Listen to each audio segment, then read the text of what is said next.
Bismillahirrahmanirrahim. Assalamualaikum warahmatullahi wabarakatuh.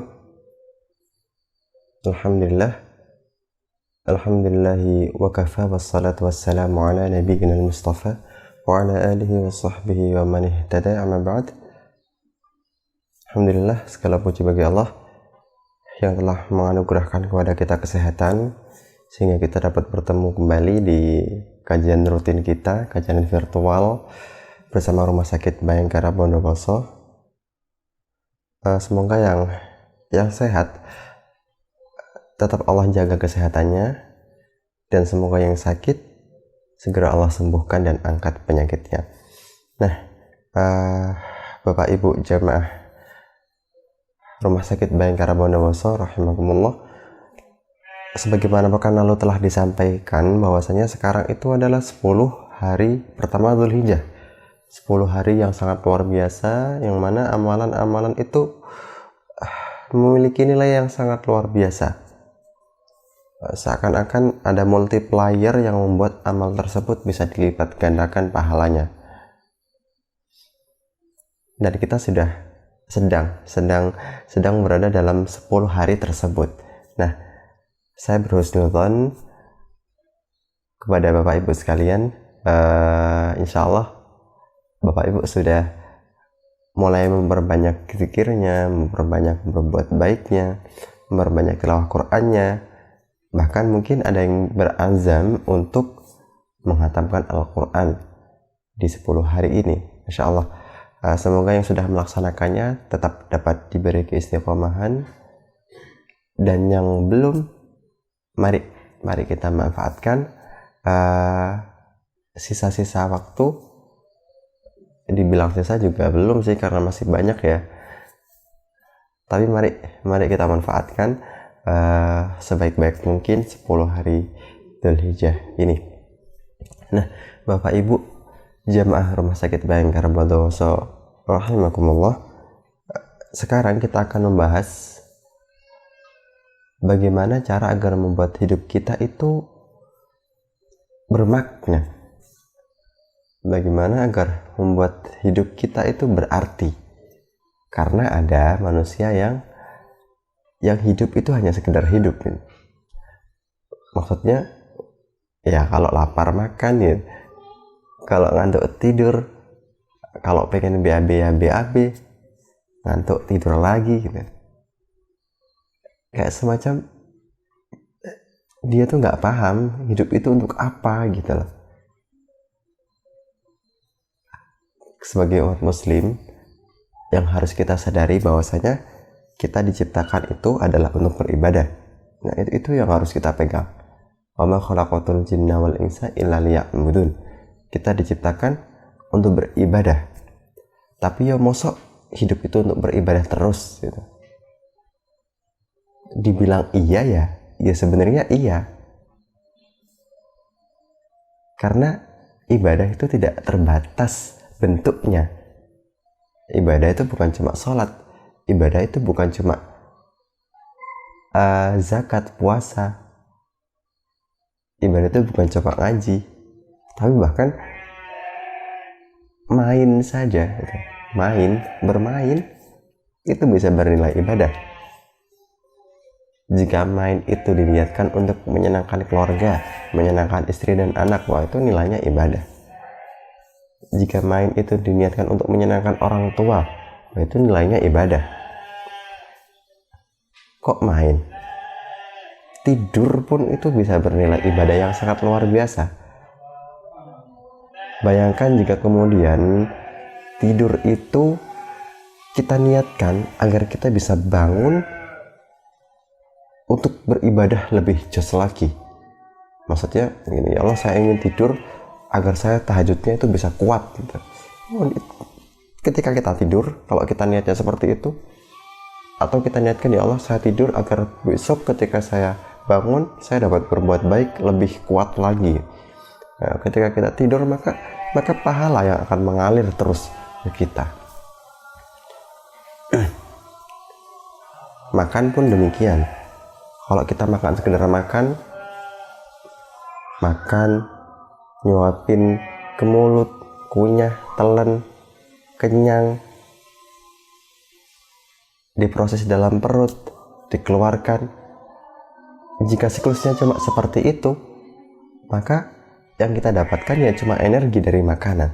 Tapi kalau kita ketika makan, kita niatkan, ya Allah, semoga dengan makanan ini saya dapat kuat beribadah kepadamu, saya dapat kuat mengaji, saya dapat kuat membantu orang ini dan itu, saya dapat melaksanakan amanah-amanah yang telah diberikan kepada saya. Maka ketika kita makan, 1 suap, 2 suap, hingga habis, itu semua bernilai pahala untuk kita. Nah, Bapak Ibu, jamaah Rumah Sakit Bayangkara Bondowoso, di sini ada beberapa hal yang akan saya sampaikan dan semoga itu bisa membuat hidup kita itu lebih bermakna lagi. Insya Allah seluruhnya memiliki landasan hadis dan Quran, ya, Quran dan hadis. Hal pertama yang dapat bisa kita lakukan agar membuat hidup kita lebih bermakna adalah dengan membiasakan diri kita untuk lebih banyak tersenyum lagi. Banyak-banyak senyum. Karena ini penuturan Abdullah bin Haris, sahabat Nabi. Beliau berkata bahwasanya, ma ra'aitu ahadan aktsara tabassuman min Rasulullah sallallahu alaihi wasallam. Aku itu nggak pernah lihat seseorang yang lebih banyak tersenyum daripada Rasulullah. Jadi tersenyum itu adalah tuntunan Rasulullah kepada kita. Bahkan Rasulullah sendiri bersabda, tabassumuka fi wajhi akhika laka shadaqah. Senyummu yang kau tujukan ke hadapan saudaramu itu nilainya sedekah, ya. Senyuman itu nilainya sedekah. Luar biasa kan? Hanya senyuman. Kita keluar apa sih ketika senyum itu? Kita keluar apa? Kalau uang, sedekah uang kan kita keluar uang, sedekah makanan kita keluar makanan, sedekah tenaga, membantu orang dan lain-lain, kita mengorbankan waktu dan tenaga. Tapi jika senyuman, kita mengeluarkan apa? Yang kita keluarkan cuma sedikit tenaga kita untuk membuat bibir kita mengembang, dan itu tidak sampai membuat kita capek. Kita tidak pernah ngos-ngosan gara-gara senyum, iya nggak? Luar biasa kalau sampai kita bisa capek gara-gara senyum gitu. Maka dari itu, mari kita biasakan diri kita untuk lebih banyak tersenyum lagi, karena tersenyum itu juga salah satu tanda dari ketawaduan seseorang. Karena iya, orang tawadu itu biasanya dinilai dari senyumnya, dan orang sombong itu biasanya dinilai dari cara dia memandang. Orang sombong itu lah jarang tersenyum. Antara orang rendah hati dengan orang sombong itu salah satu perbedaan terbesarnya adalah biasanya ada di raut mukanya. Ya, meskipun definisi sombong bukannya tidak tersenyum, ya. Definisi sombong itu adalah menolak kebenaran dan merendahkan manusia. Tapi salah satu bentuk perendahan manusia adalah enggan tersenyum padanya. Tuh. Jadi mari kita perbanyak senyum. Karena senyum sendiri itu memiliki banyak fungsi kesehatan ternyata. Coba browsing manfaat senyum, banyak sekali. Karena senyum itu salah satunya adalah melepaskan hormon endorfin yang membuat kita itu bisa melepas stres. Bahkan senyum itu kabarnya ya bisa membuat paru-paru lebih sehat, terus membuat tekanan darah menjadi turun, membuat lebih rileks, membuat terlihat lebih awet muda, dan masih banyak lainnya. Biasakan tersenyum. Yang kedua adalah kita harus banyak mencari lingkungan yang baik, mencari teman-teman yang solih. Karena apa? Karena agama seseorang itu, kata hadis itu, bahkan Rasulullah bilang fal yanzur ahadukum may yukhalil. Hendaklah seseorang itu memperhatikan siapa temannya, kepada siapa dia berteman. Iya, itu sampai Rasulullah itu seperti itu loh bilangnya. Kenapa sampai seperti itu? Karena teman adalah lingkungan yang dapat membentuk kepribadian kita.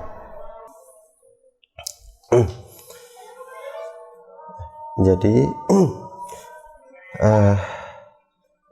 almar'u ala dini khalilih. Jadi seseorang itu sangat tergantung dengan kualitas agama dari temannya. Falyanzur ahadukum ma yukhalil, itu kata Rasulullah. Maka dari itu seringkali kita temukan seseorang itu menjadi sukses bukan karena dia itu memiliki determinasi yang tinggi, bukan karena dia itu seseorang yang jenius, bukan karena dia itu bekerja keras yang luar biasa, bukan karena dia cerdas, bukan karena dia itu kaya. Tapi seringkali kita temukan bahwasanya orang itu bisa menjadi sukses karena lingkungan yang dia berada di sana itu sangat suportif. Bagaimana tidak? Contoh ya. Contoh saya sendiri. Jadi ketika saya SMK STM, saya memang selalu juara kelas dari semester 1, kelas 1, bahkan hingga terakhir lulus STM, dan selalu juara paralel dari seluruh kelas hingga terakhir, hingga wisuda. Tapi saya tidak pernah memenangkan satu kejuaraan pun di luar sekolah saya. Padahal teman-teman saya banyak yang bisa melakukannya.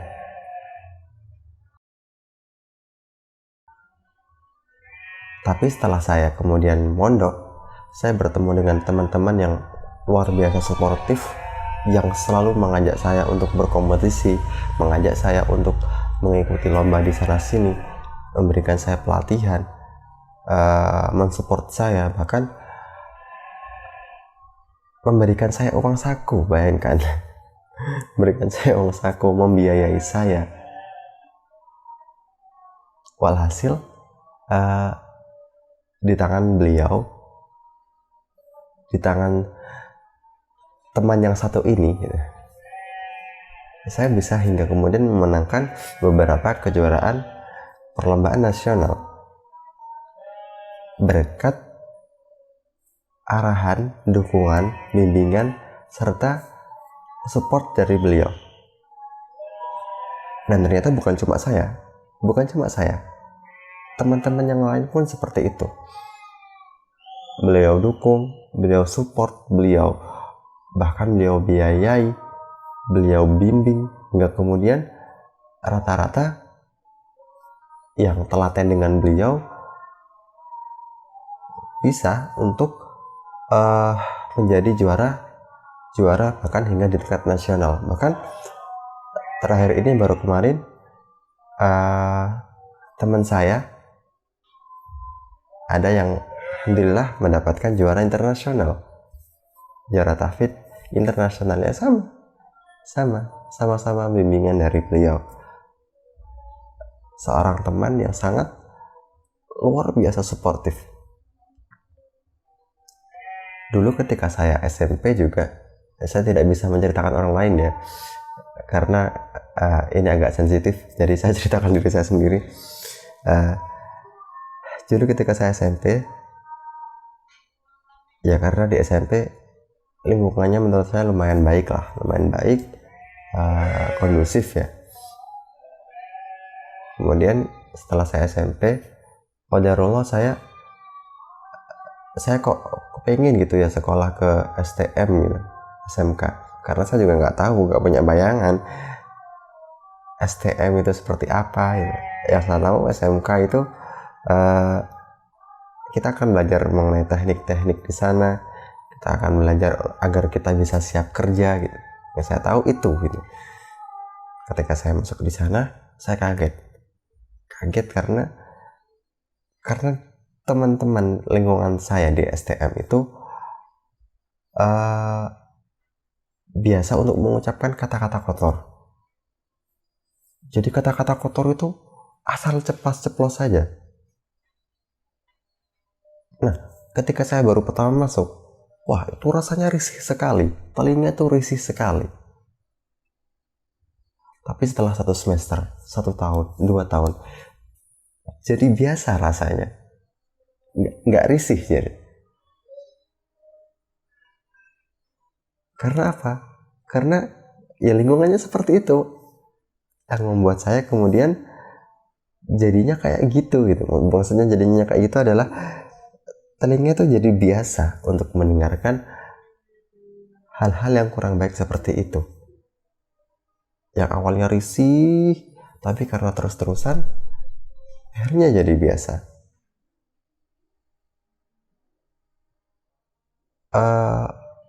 Maka dari itu kita perhatikan juga bahasa yang digunakan Quran ketika mengungkapkan ceritanya setan menggoda Adam alaihissalam adalah fadallahuma bi ghurur. Dalla itu kalau kata ahli bahasa itu kayak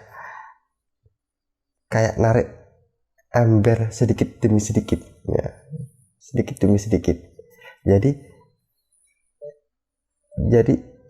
iblis itu menggoda Adam alaihissalam itu nggak langsung nih Khuldi makan, nggak langsung begitu, tapi rayuan luar biasa dilakukan oleh iblis, janji luar biasa, sumpah luar biasa, ini laku malaminan nasihin, itu kata iblis. Beneran aku tuh penasehatmu, aku tuh bener-bener penasehatmu, orang yang tahu hal yang baik untukmu itu apa gitu. Ini loh, kamu itu nggak boleh makan ini sama Allah, karena Allah itu karena kamu itu biar nggak jadi makhluk yang abadi di sini gitu. Kamu nggak boleh makan dan mendekati buah khuldi ini sama Allah agar kamu itu nggak menjadi orang abadi di sini. Makanya kamu mau jadi abadi di sini nggak? Kamu mau abadi dalam kenyamanan seperti ini nggak? Jadi bahasanya iblis itu adalah sedikit demi sedikit akhirnya kena. Nah, kita jika kemudian berteman dengan seseorang yang buruk, dengan seseorang yang memberikan pengaruh buruk, misalkan suka gibah gitu ya, suka berbicara kotor, atau bahkan suka melakukan perbuatan buruk, minum minuman khamr misalkan, atau melakukan perbuatan seperti korupsi, atau mungkin suka terlambat dan lain-lain. Memang pada awalnya mungkin kita akan risih dengan seperti itu, tapi jika terus-menerus kita perhatikan dan kita berteman dengannya, bukannya tidak mungkin kita akan menjadi seperti dia.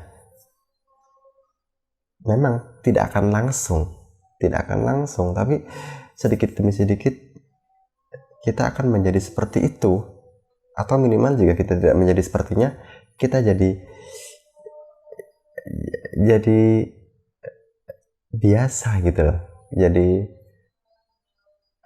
apa ya, tidak ada rasa risih lagi ketika dia melakukan kesalahan gitu.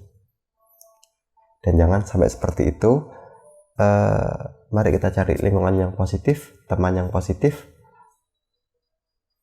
apalagi jika teman-teman tersebut adalah teman-teman yang soleh, yang bisa mengajak kita dalam kebaikan-kebaikan, bersama melakukan kebaikan, bersama melakukan proyek-proyek yang kemudian itu dapat mendatangkan pahala jariah.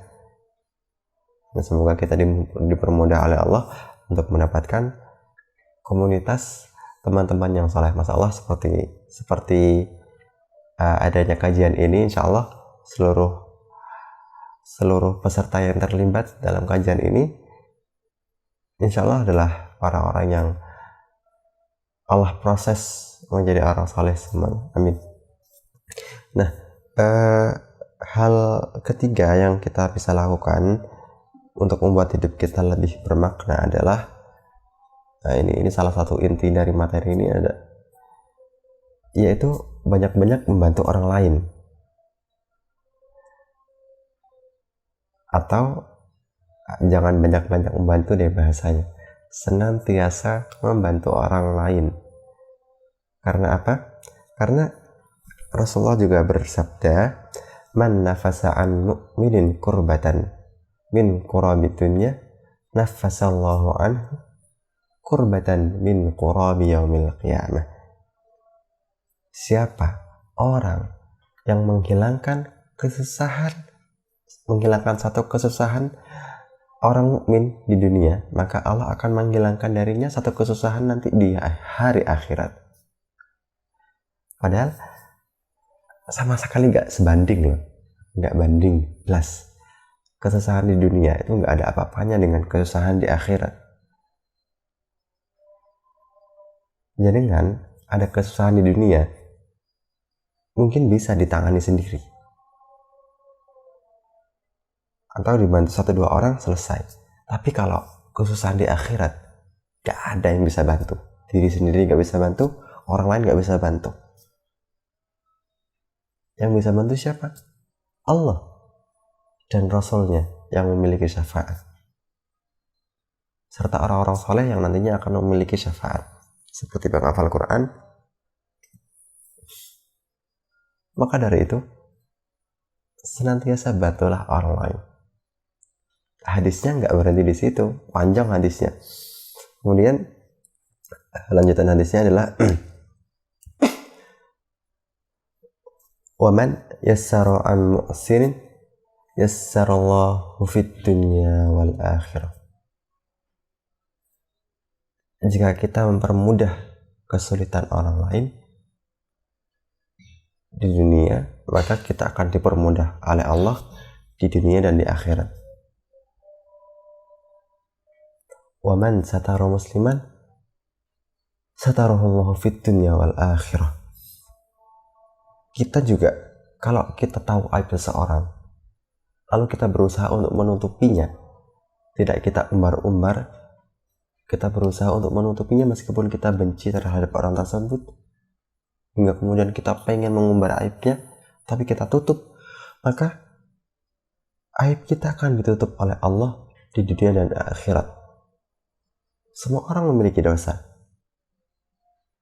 dan semua orang tidak ingin dosanya diketahui orang. Kita jika kemudian mengumbar-ngumbar kesalahan orang lain, hingga kemudian orang-orang yang awalnya nggak tahu jadi tahu gara-gara kita, wah siap-siap, kita siap-siap nanti kesalahan-kesalahan kita juga akan diekspos sama Allah. Hal-hal memalukan dari diri kita akan diekspos sama Allah. Maka tahan, nggak usah disebarkan aib seseorang itu, nggak usah dibuka, tutup, lupakan. Bahaya jika kemudian aib kita diekspos oleh Allah. Di dunia saja kita nggak suka, apalagi di akhirat. Wah, itu naudzubillah. Na'udzubillah, jangan sampai kita menjadi orang-orang yang Allah expose aibnya, Allah bongkar aibnya di dunia dan di akhirat. Hadisnya berlanjut, wallahu fi aunil abdi ma kana al abdu fi auni akhihi.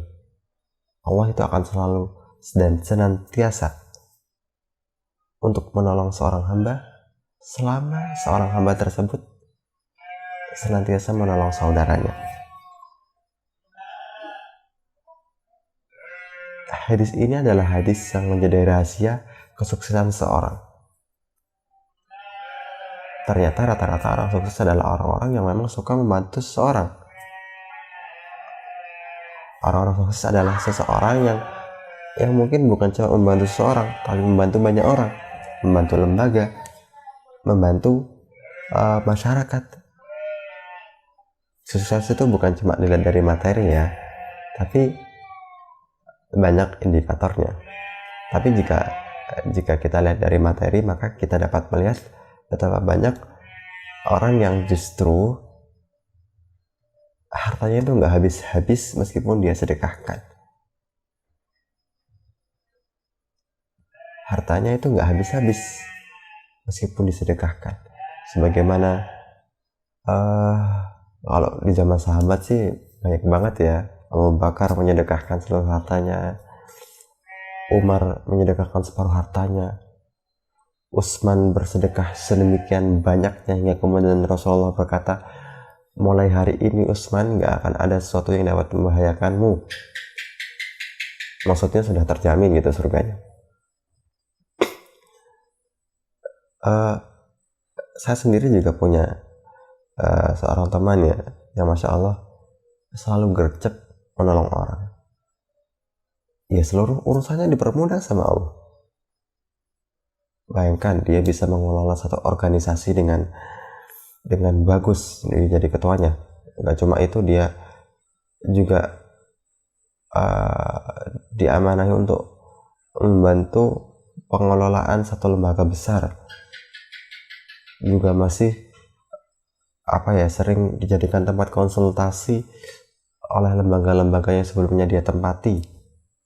Dia berkuliah di 2 tempat, satunya S2, satunya S1. S1-nya di Madinah, Masya Allah, karena online ya, karena online jadinya masih di sana, meskipun sebentar lagi akan dilepas karena sudah harus berangkat gitu katanya. Sedangkan beliau sudah berkonsultasi dengan para habaib. Ternyata para habaib menyarankan agar mempertahankan yang di Indonesia saja. Beliau suka membantu, akhirnya seluruh urusannya dipermudah sama Allah.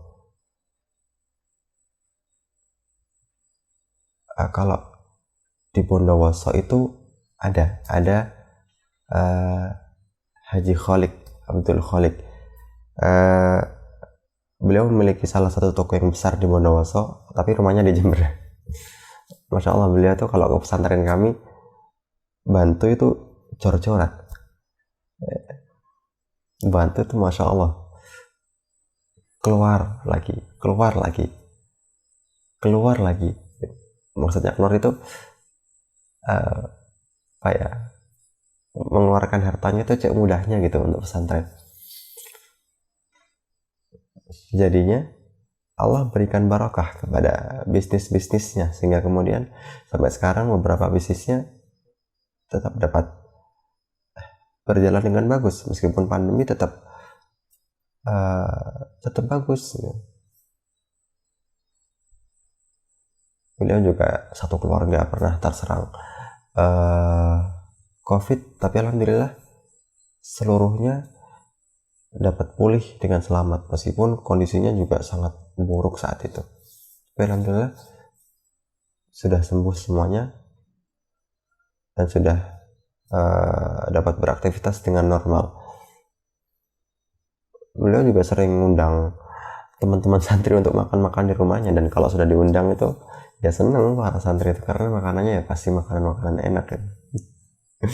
Maka dari itu yuk senantiasa bantu orang. Bantu tuh nggak cuma kita ngasih uang, nggak cuma kita bantu tenaga, tapi kita bantu pikiran, kita bantu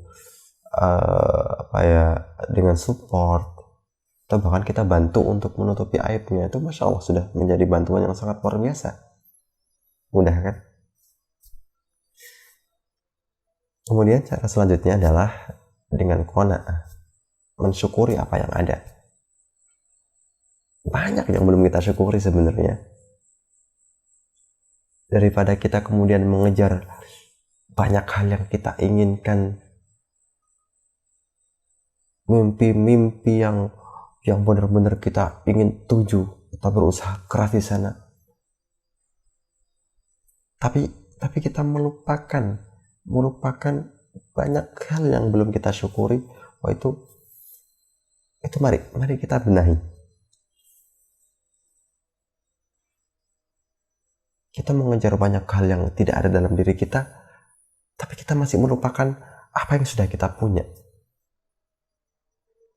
Contoh kecil aja.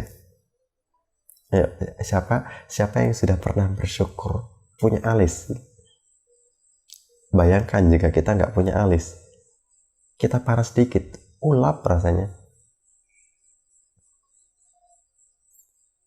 Siapa yang pernah bersyukur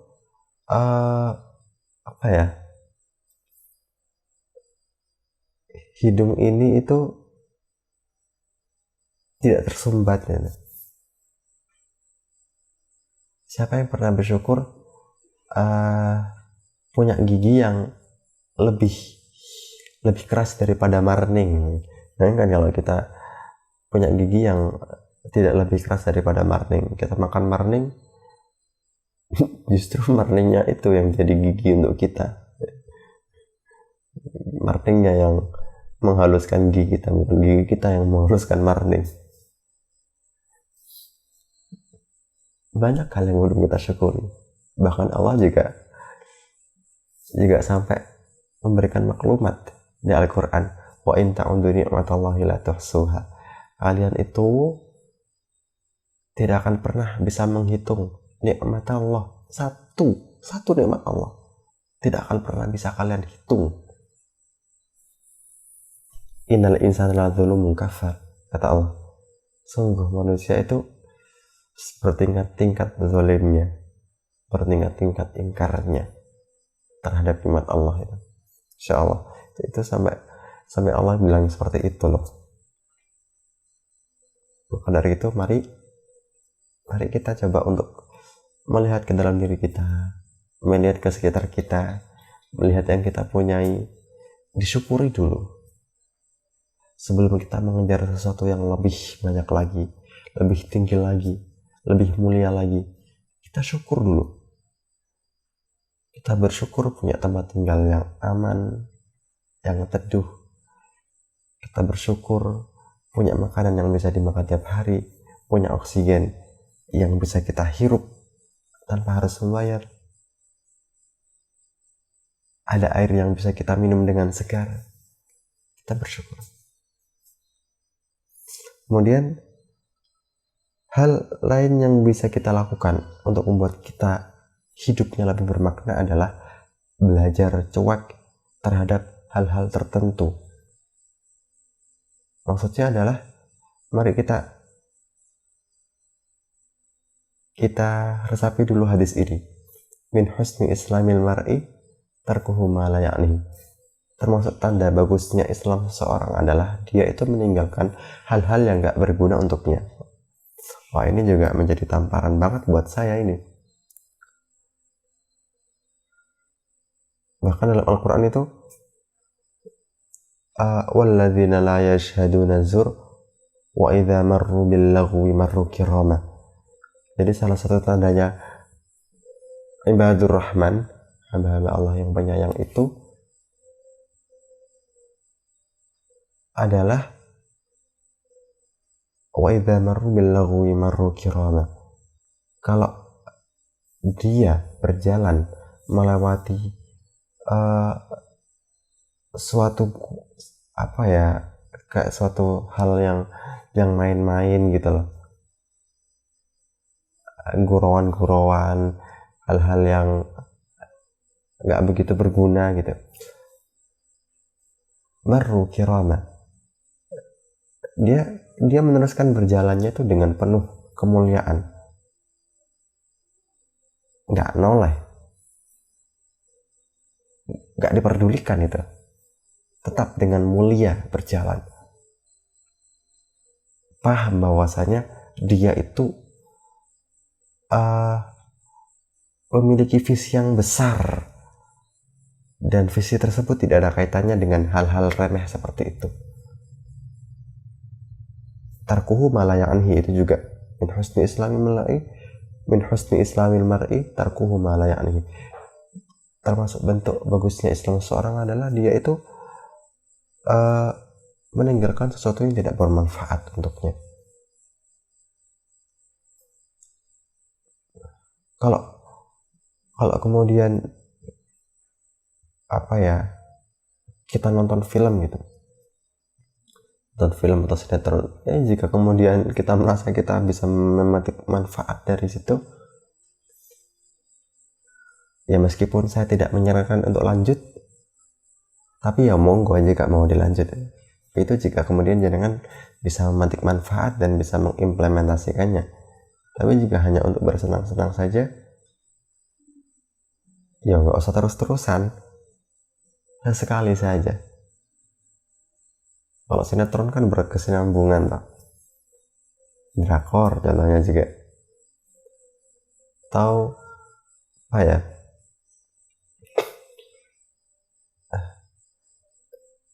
main game misalkan. Jika kemudian main game itu agar tidak sepaneng gitu ya, maksudnya sebentar main game gitu, untuk menghilangkan rasa penat di otak agar otak kita rileks, ya monggo nggak apa-apa. Tapi jika kemudian terus-terusan hingga seharian main game, main HP, waktunya kerja main game, habis sholat bukannya zikir, bukannya tilawah, ambil HP lanjut mabar. Jangan seperti itu. Itu namanya jabani apa yang tidak bermanfaat untuknya, bukan meninggalkan, tapi jabani apa jabani itu, ayo yuk belajar untuk cuek terhadap hal-hal yang tidak bermanfaat untuk kita. Kemudian hal terakhir yang bisa membuat kita lebih bermakna hidupnya adalah menyikapi omongan orang dengan tepat, terutama jika itu celaan. Yang perlu kita sadari adalah tidak ada manusia yang selamat dari celaan, karena bahkan Allah sendiri pun itu nggak selamat dari celaan. Sebagaimana kata orang Yahudi itu kalau di Quran, wa qalatil yahudu yadullahi maghlulah, orang Yahudi berkata, tangan Allah itu terbelenggu, maksudnya Allah itu pelit. Itu kata orang Yahudi.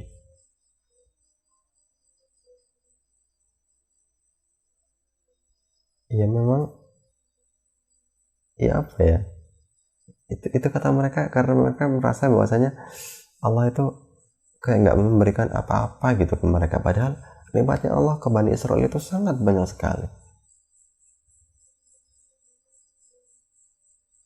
Begitu pula dengan kaum Nasrani yang berkata bahwasanya innallaha salisu salasa, Allah itu adalah tiga dari yang tiga.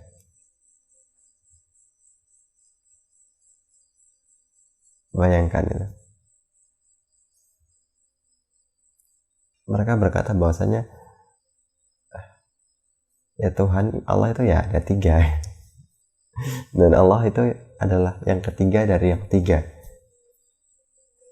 Jadi kan ada roh kudus, ya wallahu alam, ya saya nggak paham, tapi yang pernah saya tahu adalah ada roh kudus, ada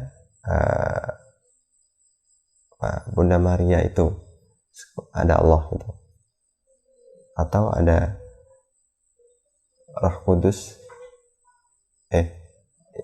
entah, wallahu alam, saya nggak paham. Nah, jika kemudian Allah saja nggak selamat dari celaan, begitu pula dengan para nabi yang nggak selamat dari celaan, dan kita ya sudah, biasa saja kalau dicela gitu. Ya memang hati bakal dongkol, hati bakal marah ketika kita dicela, apalagi jika celaan tersebut merendahkan kita. Tapi memang ridho nas ghayatun la tudrak, itu kata Imam Syafi'i. Ridhonya manusia itu sesuatu yang tidak mungkin bisa kita gapai. Kita tidak mungkin bisa membuat seluruh manusia itu akan puas dengan kita. Kita tidak bisa membuat kita itu diterima oleh semua. Yang kita bisa adalah kita berharap pahala pada Allah. Kita berharap bahwasanya nama kita baik-baik saja di langit. Jangan sampailah kita itu menjadi orang yang di bumi itu masyhur, terkenal, baik, tapi di langit kita dihujat-hujat oleh penghuni langit. Jangan sampai seperti itu. Kita harus mulai berpikir bahwasanya